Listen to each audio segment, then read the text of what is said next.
मुंबईतल्या फोर्ट परिसरामध्ये आझाद मैदानाजवळच्या फॅशन स्ट्रीटवर एका अनोख्या प्रकारावरून वाद निर्माण झालाय।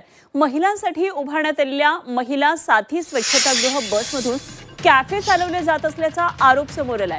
टॉयलेट ऑन व्हील्स या उपक्रमांतर्गत हे स्वच्छतागृह सुरू करण्यात आलं। मात्र गेल्या वर्षभरापासून या फिरत्या स्वच्छतागृह बसमध्ये खाद्यपदार्थांची विक्री होत असल्याचा आरोप करण्यात आलाय आणि या प्रकारामुळे नागरिकांमध्ये आश्चर्य आणि तितकीच नाराजी सुद्धा व्यक्त होताना पाहायला मिळते।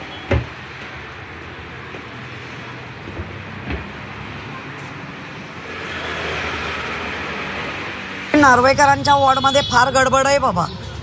व्यायामशाळा व्यायामाचे सगळे प्रकार घेतले आणि व्यायामाच्या ज्या जागेवर पाहिजे साहित्य ते कुठेच नाही आहे आणि अधिकारी सांगतात की आम्हाला नार्वेकरांचं अभय आहे। अशा पद्धतीने मुंबई रन करणार आहात का? एकेका घरामध्ये तीन तीन लोकप्रतिनिधी लावून अख्खा विभाग लुबाडण्याचा काम असं अधिकाऱ्यांच्या बोलण्यात तर दिसतंय। त्यामुळे त्याची इन्क्वायरी होणार आणि ज्या पद्धतीने चाललंय। तुमचा प्रश्न काय होता?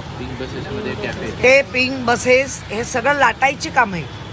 तो टॉयलेट खरं म्हणजे तेही चुकीचं केलंय।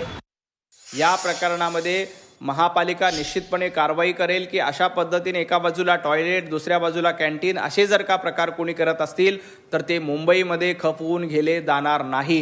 मुंबईकरांच्या आरोग्याशी कुणीही खेळत असेल तर त्याला निश्चितपणे शिक्षा करण्याचं काम प्रशासकीय पातळीवर केलं जाईल आणि महापालिकेत देखील हा प्रश्न उठवून त्या दोषींवर योग्य कारवाई करण्याच्या सूचना दिल्या जातील।